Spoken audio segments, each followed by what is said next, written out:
사무엘하 19장 8절에서 15절까지의 말씀 다 찾으신 줄 알고 한 목소리로 교독하여 읽도록 하겠습니다. 왕이 일어나 성문에 앉음에 어떤 사람이 모든 백성에게 말하되 왕이 문에 앉아 계신다 하니 모든 백성이 왕 앞으로 나아오니라. 이스라엘은 이미 가까이 장막으로 도망하였더라. 네, 제가 읽었어야 되는데 죄송합니다. 네, 9절 읽어주시기 바랍니다. 이스라엘 시작. 이스라엘 모든 지파 백성들이 변론하여 이르되 왕이 우리를 원수의 손에서 구원하여 내셨고 또 우리를 블레셋 사람들의 손에서 구원하셨으나 이제 압살롬을 피하여 그 땅에서 나가셨고 우리가 기름을 부어 우리를 다스리게 한 압살롬은 싸움에서 죽었거늘 이제 너희가 어찌하여 왕을 도로 모셔올 일에 잠잠하고 있느냐 하니라.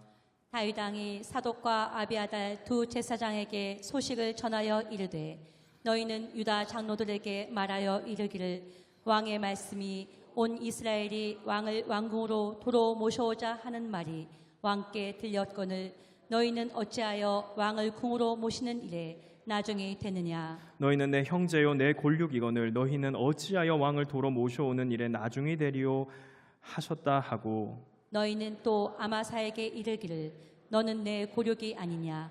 내가 요압을 이어서 항상 내 앞에서 지휘관이 되지 아니하면 하나님이 내게 벌 위에 벌을 내리시기를 바라노라 하셨다 하라 하여 모든 유다 사람들의 마음을 하나같이 기울게 하매 그들이 왕께 전가를 보내어 이르되 당신께서는 모든 부하들과 더불어 돌아오소서 한지라. 왕이 돌아와 요단의 이름에 유다 족속이 왕을 맞아 요단을 건너가게 하려고 길갈을 오니라. 아멘. 오늘 말씀의 제목은요, 아무도 사랑하고 싶지 않던 밤입니다. 네, 아무도 사랑하고 싶지 않던 밤. 오늘 이 말씀의 제목은요, 김남준 목사님의 저서로서 사실 아무도 사랑하고 싶지 않았던 밤이라는 책의 제목을 좀 차용하였습니다. 이 아무도 사랑하고 싶지 않았던 밤이라는 문장의 뜻처럼 우리 인생에는 때로는 이유를 알 수 없는 고난과 또 관계 속의 문제, 이러한 문제들로 때로는 아무도 없는 곳에 가버리고 싶기도 합니다.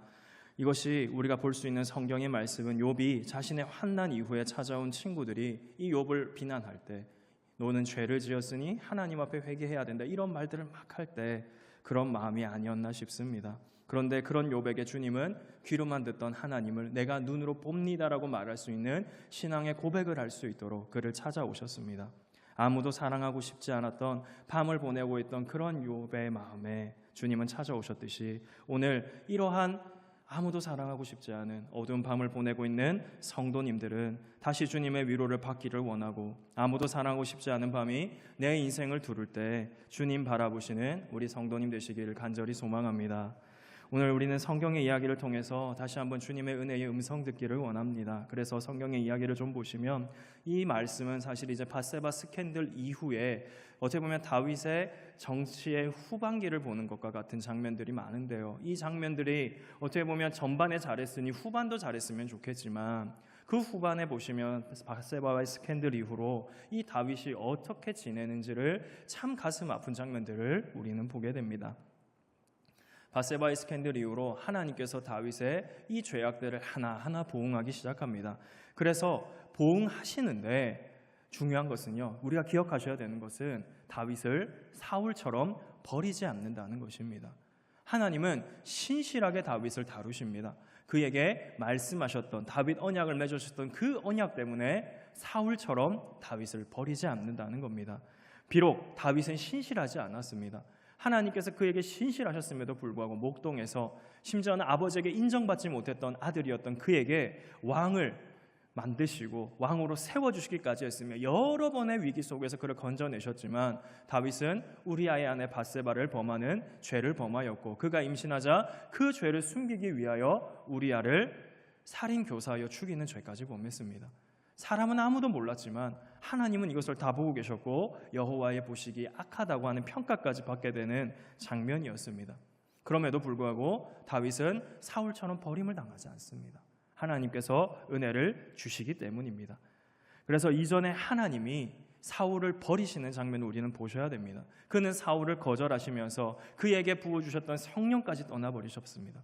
그러니 사울에게는 하나님이 부리는 악신이 임했고 다윗은 기름 부음 받은 이후에 하나님의 성령이 그와 함께 하심으로 다윗과 사울은 평생의 대적이 되어 사울은 다윗을 끊임없이 죽이려 하는 그 시간 속을 보내게 되는데요. 이처럼 다윗은 하나님의 신실하심과 언약으로 날마다 보전받더라는 것입니다. 그래서 그의 이 인생의 후반전에 죄의 보응이 따라다닙니다.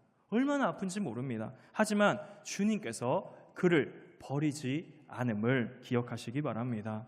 주님께서 다윗을 버리시지 않습니다. 그는 죄의 보응을 그럼에도 감당해야 하는 것입니다. 죄를 지었으니 내가 회개합니다. 끝이 아니라는 겁니다. 이 죄로 말미암아 회개하였을 때 하나님이 내 인생의 이 모든 죄를 용서해 주실 수도 있고 하지 않으실 수도 있는 겁니다. 하나님은 회개의 자판기가 아닙니다. 그렇기 때문에 우리는 죄 짓지 않아야 되는 거죠. 그래서 성경은 우리에게 끊임없이 죄 짓지 말라고 하죠. 그렇듯 다윗의 인생도 마찬가지입니다. 그를 용서하셔서 죽지는 않습니다. 하지만 이 죄의 보응이 그의 평생을 따라다니는데 그것이 바로 우리가 보는 오늘의 장면에 이르기까지 되는 것입니다. 그래서 밧세바와 낳은 첫째 아들이 죽임을 당한다는 말씀대로 그는 죽었고 그는 없어졌고, 두 번째로 다윗은 아무도 모르게 하였지만 하나님은 백주의 다윗이 한 것처럼 내 아내들이 동침하게 될 것이라는 말씀을 그의 아들 압살롬을 통해 이루시고, 이것도 너무나 비참한 장면이죠. 그런가 하면 그의 집안에는 칼이 떠나지 않았죠. 이 칼이 떠나지 않으므로 그의 아들들이 서로가 서로를 죽이는, 그리고 자기 아들이 아버지를 반역하는 장면까지 이르게 되는 것입니다.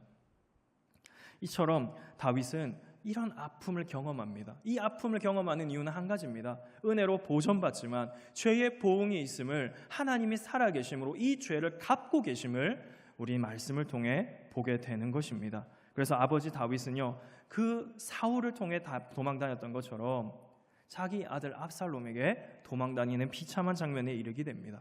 이 슬픔의 도피 속에서 주님은 다윗에게 사람을 보내주십니다. 은혜가 있다는 걸 보여주시는 겁니다. 그래서 그를요 공개하십니다.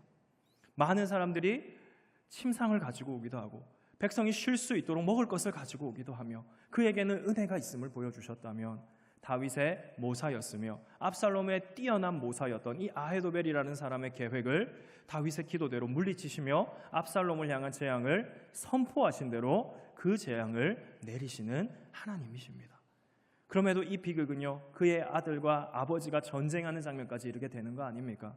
결국 그 전쟁에서 압살롬은 죽고 다윗은 또 다른 아들을 잃어버림으로 끝이 나게 되었습니다. 아들의 죽음을 슬퍼하는 다윗에게 찾아간 이 다윗의 군대 장관 요압은 이 전쟁에 승리하여 이제는 모든 사람들이, 다윗을 따른 사람들이 죽지 않고 살아났지만 그 아들이 죽음으로 말미암아 슬퍼하는 다윗을 보면서 막 책망하는 거 아닙니까?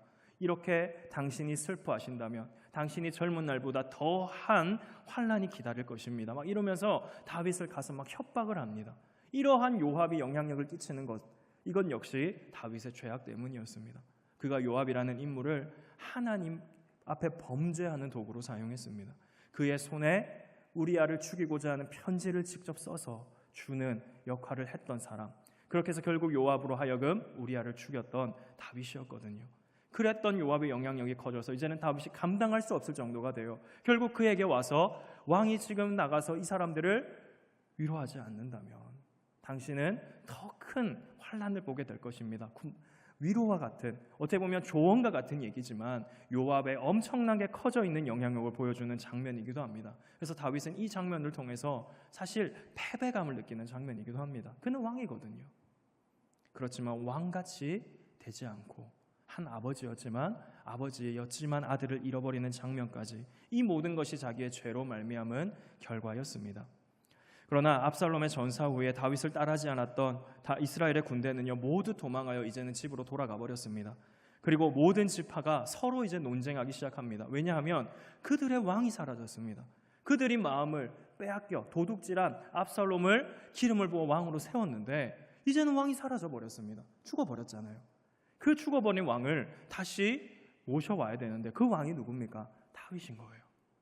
그 다윗을 추억해보니 어떻습니까? 우리 왕이었던 다윗은 블레셋과 전쟁하여서 전쟁을 잘하였고 블레셋과의 승리를 가져다 주었던 왕이었는데 그런 왕이 지금 압살롬을 피해 계신다. 우리가 돌아오게 하자는 겁니다. 그런데 이러한 말들이 이제 막 논쟁이 되어서 이스라엘에 막 나타나고 있는 겁니다. 이러한 얘기를 이제 다윗이 듣게 되는데요.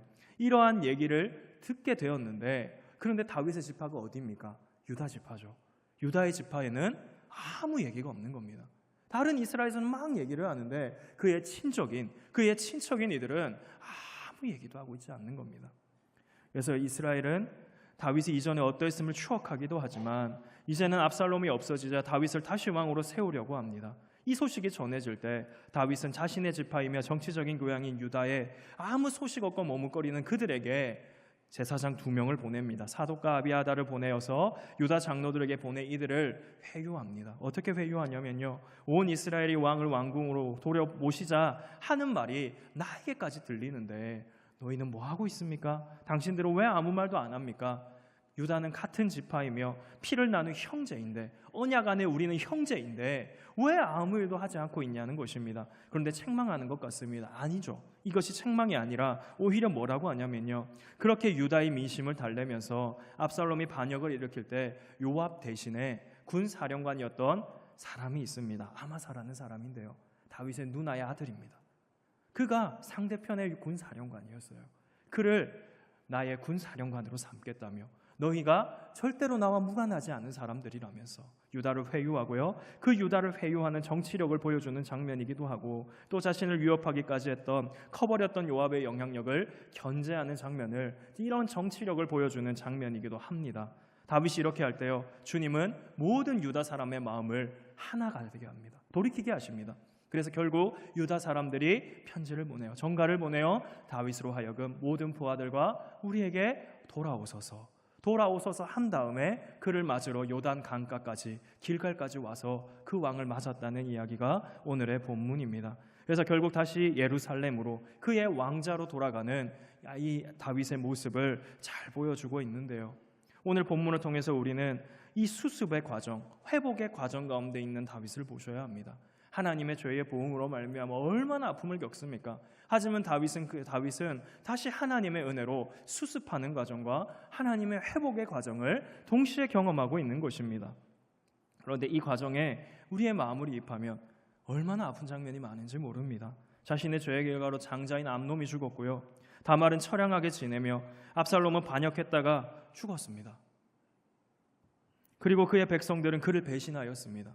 그를 배신하여 그 아들이 도둑질했던 대로, 그의 아들이 막 압살롬이 도둑질한 거 아닙니까? 그가 도둑질하였던 그 마음대로 다른 왕을 세우기까지 했던 그들이었죠. 심지어 다른 지파가 움직일 때 그의 지파는 아무것도 하지 않습니다. 어디를 보아도 전입가경입니다. 이게 뭐냐는 거죠. 고개를 이쪽으로 돌려도 저쪽으로 돌려도 그에게는 평안이 없습니다. 좋은 장면이 없는 겁니다. 상황과 환경은 그가 처음에 유다 왕이 될 때와는 완전히 다른 것입니다. 사울이 전사한 후에요, 이 다윗이 유다의 왕이 될 때의 장면을 우리가 좀 살펴보시면 이렇습니다. 다윗이 유다의 왕이 될 때는 다윗은 주님께 자신이 어디로 올라가야 될까를 물었습니다. 물어보니 유다로 가라고 하십니다. 유다 어디로 갈까요? 헤브론으로 가라고 하십니다. 그렇게 그 말씀을 받고 헤브론으로 갔더니 유다 사람들이 하였던 행동이 있습니다. 사무엘하 2장 4절의 말씀인데요, 함께 좀 읽어보도록 하겠습니다. 시작. 그러자 유다 사람들이 헤브론으로 와서 다윗에게 기름을 부어 그를 유다의 왕으로 삼았다. 그를 유다의 왕으로 삼았습니다. 그 다윗을 어떻게 보면 블레셋과의 그런 관계 속에서 오히려 블레셋 왕이었던 그에게 거짓말을 하고 여러 가지 전리품을 취하여 유다에게 돌려주기까지 했던 다윗이었습니다. 그러니 다윗이 참 잘하였습니다. 유다에. 그랬던 다윗이 자신의 죄로 말미암아 이렇게 비참할 때 그의 지파는 그에게 손을 내미지 않았다는 거죠. 백성이 와서 그를 왕으로 삼았다면 이제는 아닌 겁니다. 다윗은 죄의 보응으로 인하여 이전에 주님이 쌓게 하셨던 모든 것이 무너져버림을 보게 됩니다. 이렇게 주변이 환란밖에 없는 상황 속에 다윗의 마음은 어떠했을까요? 저는 다윗의 상황에 제 마음을 입할 때 정말 아무도 사랑하고 싶지 않은 밤이었을 것 같습니다. 정말 외로웠을 것 같습니다. 이러한 상황을요, 경북권에서는 이런 표현을 씁니다. 찐맛 없다 그럽니다. 경북권에 사시는 분들 아시죠? 찐맛 없다는 표현. 재미없다는 뜻입니다. 참 재미가 없다. 옆을 보아도 주변을 보아도 너무 재미가 없는 거죠. 인생의 재미라고 할 수 있는 것은 아무것도 없고 그의 주변에는 고난밖에 없는 거죠. 생각하기도 싫은 상황은 시간이 지나면 점점 일어납니다. 그가 가지고 있었던 모든 것은 점점 사라집니다. 아들도 사라지죠. 그가 가지고 있었던 사람들도 사라지죠. 그가 가지고 있었던 모든 것들이 사라지고 무너졌습니다. 그럼에도 불구하고 다윗은 좌절하지 않았다는 겁니다. 이러한 상황 속에서 하나님이 어떠하셨냐는 말씀은 본문에 사실 등장하지 않습니다. 그래서 이번 우리가 보는 19장에서는요, 하나님의 어떠함을 말씀하고 계시지 않고 하나님은 에스더서와 같이 뒤에서 일하시고 계시며 오히려 다윗을 배반하고 다윗에게 잘해주었던 여러 가지 인생의 모습들이 나타나는 본문이기도 합니다. 이러한 본문 속에 다윗의 마음은 어떠했는지, 그래서 마음을 통하여 이 다윗의 마음을 어떠했을지를 본문을 통해서 보니 다윗은 행동하기 시작하며 무너지지 않고 일어나기 시작하더라는 것입니다. 그래서 그는 유다를 받아줄 수 있는 행동을 하기 시작하는 것입니다. 왜냐하면요, 모든 것이 그의 죄로 인하여 무너졌지만 주님은 사울처럼 그를 떠나지 않으셨기 때문임을 믿으시기 바랍니다. 주님이 떠나시지 않았습니다. 모든 것이 무너졌는데 남은 건 딱 하나, 주님이 그하고 함께 계셨습니다. 사무엘서의 배경의 해석의 키인 한나의 노래와 다윗의 노래의 주어는요, 하나님이십니다. 성도님들, 우리의 인생의 주어는 무엇일까요? 여러 인생의 주어가 있었습니다. 내 인생의 주어는 때로는 예수 그리스도를 모르기 전에는 내가 되었었고요, 돈이 되었을 수도 있고요, 여러 가지 주어가 있었습니다. 그런데 한나를 통하여 하나님은 사무엘서를 통하여 우리의 인생의 주어는 하나님밖에 없음을 말씀하고 계신다는 것을 믿으시기 바랍니다. 그래서 사사기 뒤에 등장하는 이 소망 없는 이스라엘의 모습이 참 아프게도 다가오는 말씀들이 많습니다. 그 대표적인 인물이 한나였습니다. 부림의 여인, 고대 근동에 아이를 낳지 못하는 그 처절한 저주 속에 그는 하나님을 신뢰하기로 합니다. 그리고 하나님을 신뢰하며 그에게 마음을 다사심하며 그를 향하여 기도할 때 하나님은 그의 아들 사무엘을 주셨습니다. 그래서 그의 아들의 이름이 사무엘입니다. 나에게 아들을 주신 분은, 그의 이름은 하나님이시다라는 뜻이죠. 그렇듯 사무엘을 주셨고요, 한나는 소망의 주님께 소망을 두었을 때 그의 소망의 주님을 주어로 노래하는 이 노래를, 자기 인생의 주어가 바뀌는 사건을 경험하게 된 것입니다. 그의 인생의 고난을 주목할 때, 그 고난 속에 다시 한번 고난 가운데 주님을 볼 때 한나는 주님을 향하여 노래할 수 있는 기쁨이 회복되었다는 거죠. 사무엘상 2장 1절의 말씀을 함께 보도록 하겠습니다. 같이 읽습니다. 시작. 한나가 기도하여 이르되 내 마음이 여호와로 말미암아 즐거워하며 내 뿔이 여호와로 말미암아 높아졌으며 내 입이 내 원수들을 향하여 크게 열렸으니 이는 내가 주의 구원으로 말미암아 기뻐함이니이다. 이렇게 당시의 사사기의 비참함을 보여주었던 한나였다면, 그녀가 주님을 주목함으로 주님께 마음을 결단함으로 기도할 때 하나님이 그에게 소망이 되어주심을 노래한다면, 사무엘하에는 다윗이 있습니다. 그 다윗의 노래가 사무엘하 22장 1절에서 2절입니다. 같이 함께 읽겠습니다. 시작. 여호와께서 다윗을 모든 원수의 손과 사울의 손에서 구원하신 그 날에 다윗이 이 노래의 말씀으로 여호와께 아뢰어 이르되 여호와는 나의 반석이시오 나의 요새시오 나를 위하여 나를 건지시는 자시오. 한나가 그랬듯이 다윗도 동일합니다. 주어는 누구십니까? 하나님이십니다. 자기가 아닌 거예요. 이전까지의 노래는 자기를 위하여 불렀을 수도 모르겠습니다. 자기의 인생에 없는 것을 주목하며, 내 인생에는 아무것도 없다는 것을 주목하며 나의 비참함을 노래했을지 모르겠습니다. 그러나 그녀가 주님을 주목하며 주님께서 주시는 은혜의 분복들을 받아 누릴 때 주님은 은혜로 그들과 함께 하시며 주님을 경험한 그들은 터져 나오는 은혜에 찬송과 찬양을 올려드릴 수밖에 없는 것입니다. 주님을 경험하니 가슴 벅찬 감동밖에 없는 것입니다. 주님의 은혜가 한나에게 또 다윗의 삶에 나타났습니다. 그들은 노래하며 사무엘서의 시작과 끝에 하나님으로 인하여 바뀌어진 자신의 삶의 소망과 중심을 노래하지 않을 수 없는 거죠. 그래서 다윗은 많은 시편을 지었습니다. 그 시편 속에 좋은 시편도 많지만, 좋은 마음으로 기쁜 마음으로 지었던 시편도 있지만 슬픔과 비통과 애통을 가진 애가가 있습니다. 사랑 노래가 아니고요, 슬플 애자입니다. 슬픔의 노래를 부릅니다. 그 슬픔의 노래가 우리가 주목해야 되는 노래가 시편 3편 1절에서 3절인데요. 이 노래는요, 압살롬에게 쫓겨다닐 때 그가 지었던 시입니다. 같이 한번 읽어보겠습니다. 시작. 여호와여 나의 대적이 어찌 그리 많은지요 일어나 나를 치는 자가 많으니이다. 많은 사람이 나를 대적하여 말하기를 그는 하나님께 구원을 받지 못한다 하나이다. 여호와여, 주는 나의 방패시요 나의 영광이시요 나의 머리를 드시는 자이시니이다. 이렇게 다윗이 노래를 하는데요. 이 애가는 마치 하나님께 원망하는 것 같습니다. 하나님 앞에 진짜 나한테 왜 이러세요? 정말 나한테 이러시면 안 되는 거 아닙니까? 이러한 노래를 막 원망하듯이 쏟아놓습니다. 그런데 나중에 이 애가가 어떻게 바뀌는지 아십니까? 우리가 3절을 보죠. 주님은 나의 머리를 드신다는 겁니다. 자신을 치는 대적이 너무 많고 자신의 아들조차 대적이 되어 자신을 죽이려고 하는 이 상황 속에 많은 사람들의 말들은 그를 낙심시킵니다. 네 하나님께 구원받지 못한다. 그는 구원받지 못한다는 말들을 들을 정도로 그의 인생은 처참한 상황 속에 있겠죠. 그럼에도 불구하고 그의 소망은 주님밖에 없는 겁니다. 그래서 3절에 뭐라고 합니까? 머리를 든다는 표현을 주목하셔야 된다고 했는데요. 성경에 머리를 들지 못했다는 것, 이것은 패배를 말합니다. 그래서 사사기에 기드온에게 패배한 미디안이 다시는 그 머리를 들지 못했다라고 얘기를 합니다. 다시는 그 머리를 들지 못했다. 머리를 든다는 것은 승리와 높여주심을 의미합니다.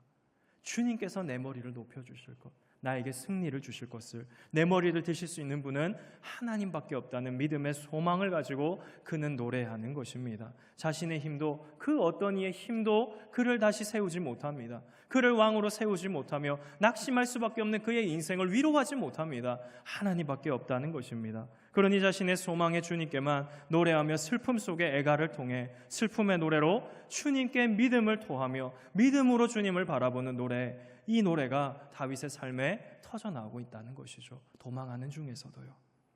다윗은 아무도 사랑하고 싶지 않은 밤을 겪고요. 그 밤이 마음에 꺾여버릴 수도 있습니다. 정말 내 인생 재미없다.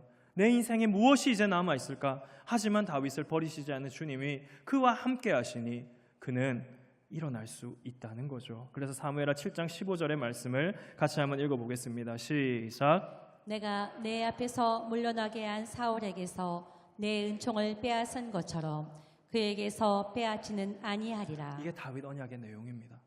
결국 이 언약의 말씀대로 다윗의 혈통에 결국 우리 주 메시아 그리스도가 오기까지 하나님은 다윗 이후에 수많은 왕들이 다윗을 뒤로하고 왕이 되었습니다. 그러나 그들 향한 평가가 좋지 않을 때도 다윗을 기억하사 결국 하나님의 언약과 신실하심이 다윗과 함께 하시며 그의 후손들까지 함께하였고, 그리고 결국 우리에 이르기까지 하나님은 은혜를, 신실하심을 베푸시는 은혜의 왕이심을 믿으시기 바랍니다. 결국 다윗과 함께하여 주십니다. 이 함께하여 주심으로 인하여 다윗은 아무도 사랑하고 싶지 않은 밤을 낙심해서 결국 일어날 수 있었고, 오늘 우리가 보는 대로 유다와 아마사를 품을 수 있는 행동력과 그에게 나의 가족입니다라고 말할 수 있는 그러한 언약의 위로와 회복까지 가져가고 있는 것입니다. 그리고 압살롬 편에 섰던 아마사를 군대 장관으로 세우는 것, 이거 쉽지 않은 것 여러분 아시죠? 우리를 배신한 사람, 나를 죽이려고 했던 사람, 그 사람을 우리가 어떻게 받아줍니까? 하지만 다윗은 받아들인다는 거죠.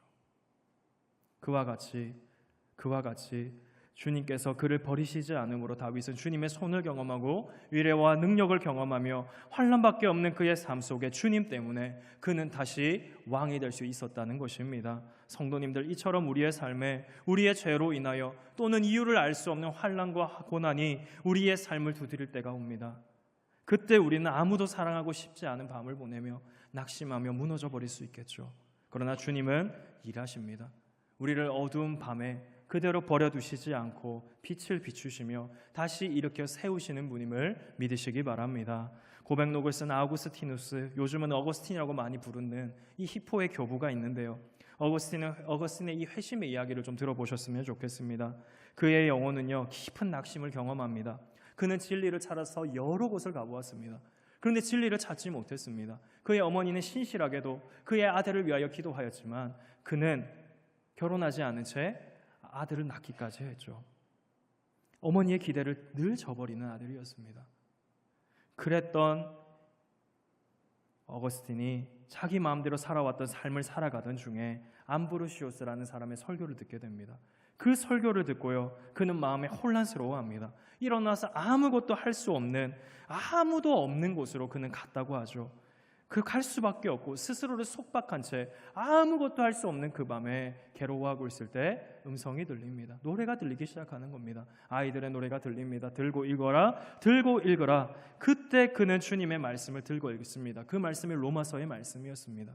그 말씀을 읽고요, 집어서 읽고요, 그는 그가 읽은 말씀으로 더 이상 어떤 설명이 필요 없는 어둠에서 빛이 마음속에 비치는 경험을 하게 되었습니다. 그에게 들고 읽으라는 노래를 들리게 하신, 지식에까지 거듭나게 하셔서 말씀을 깨닫게 하신 주님으로 인하여 그는 방 한가운데 답을 찾았다는 거죠.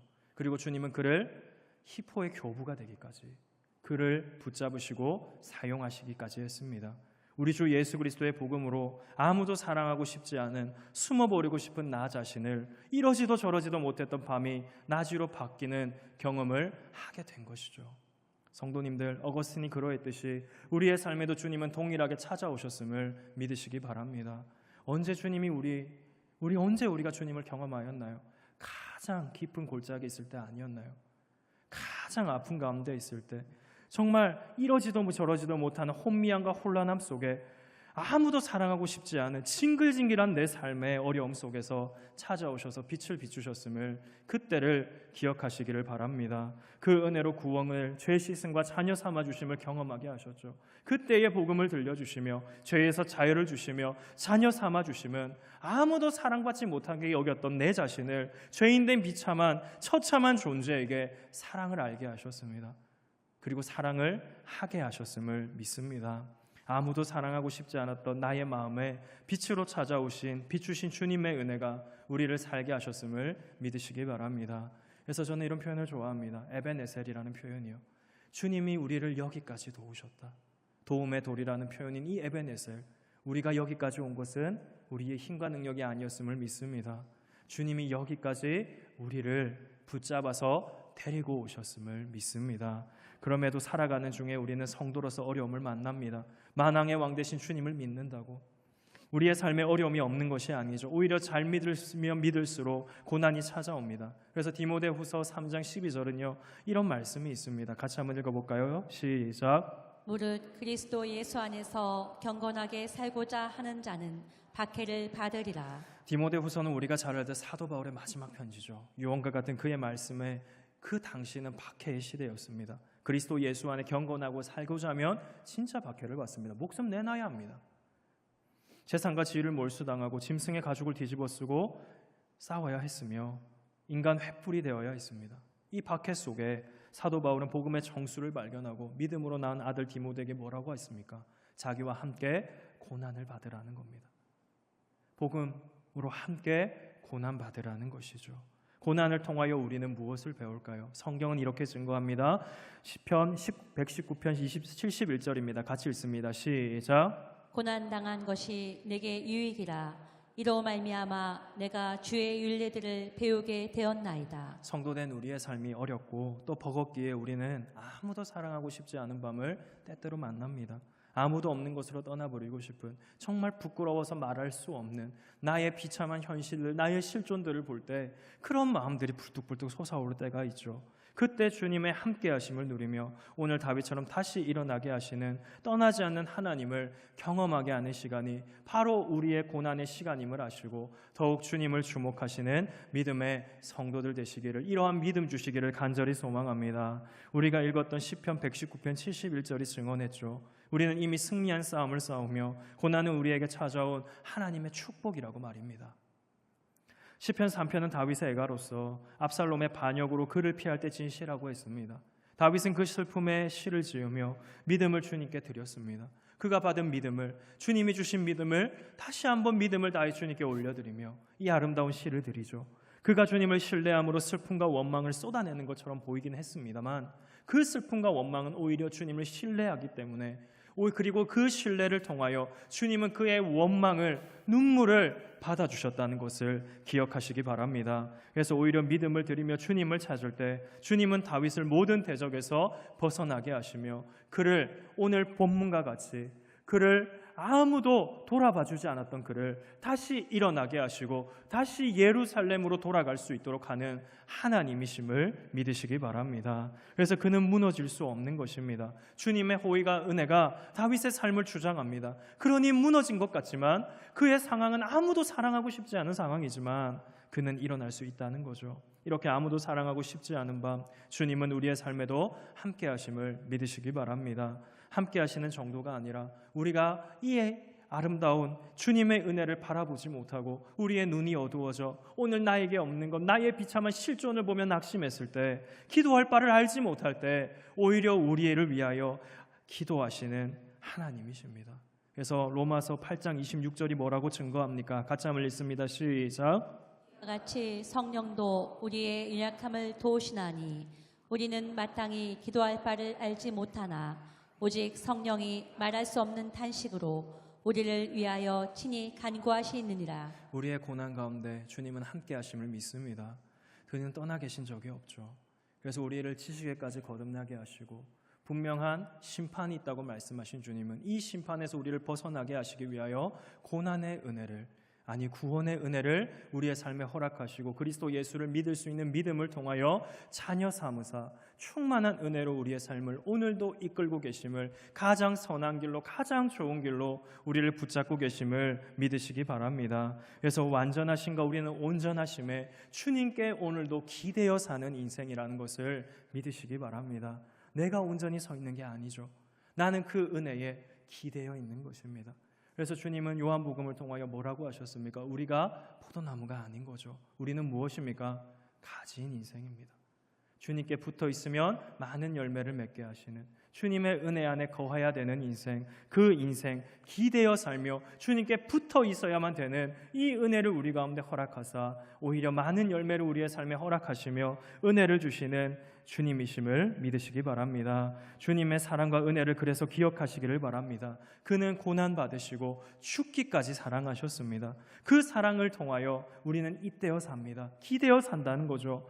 영원한 사랑이 우리의 어두운 밤을 밝게 비추어 주셨음을 믿으시기 바랍니다.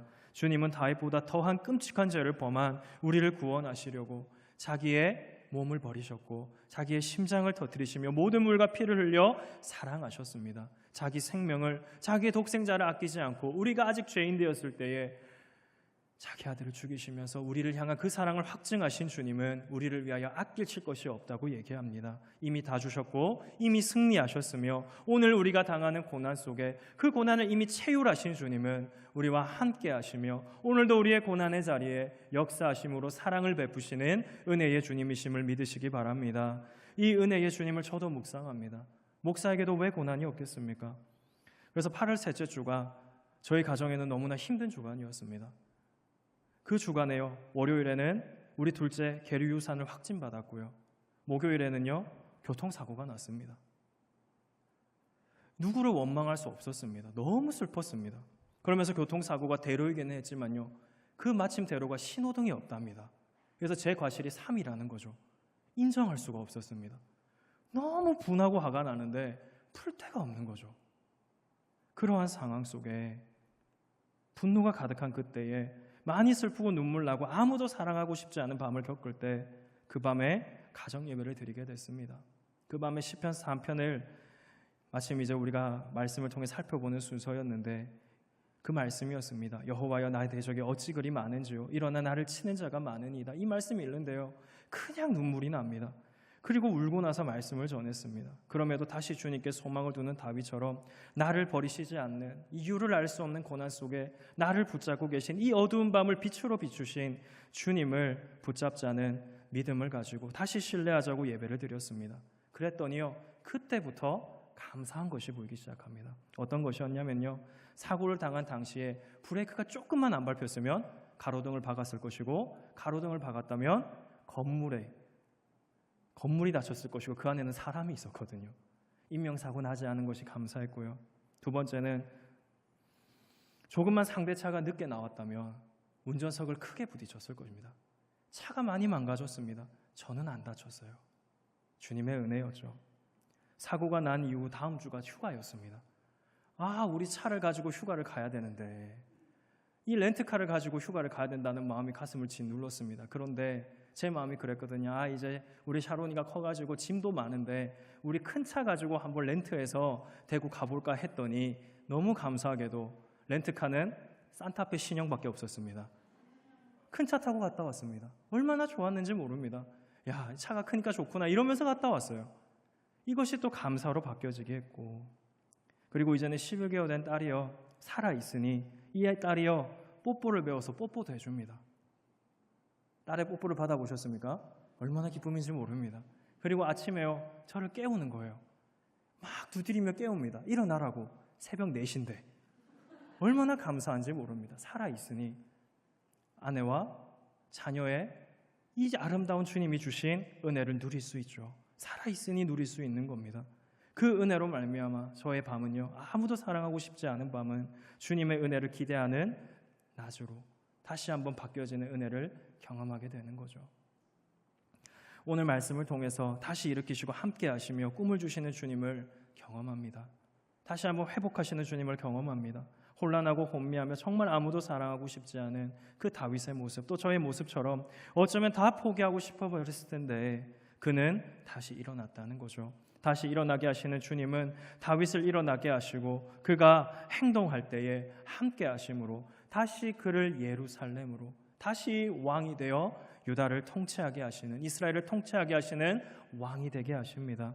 그런 왕국을 제자리에 돌려놓으며 하나님께 영광이 되도록 그렇게 살아낼 것입니다. 그런 다윗에 대한 평가가 열왕기하 15장 5절에 있습니다. 같이 한번 읽어보겠습니다. 시작. 이는 다윗이 햇사람 우리야의 일 외에는 평생에 여호와 보시기에 정직하게 행하고 자기에게 명령하신 모든 일을 어기지 아니하였습니다. 이렇게 다윗은 다시 주님만 바라보고 살게 됩니다.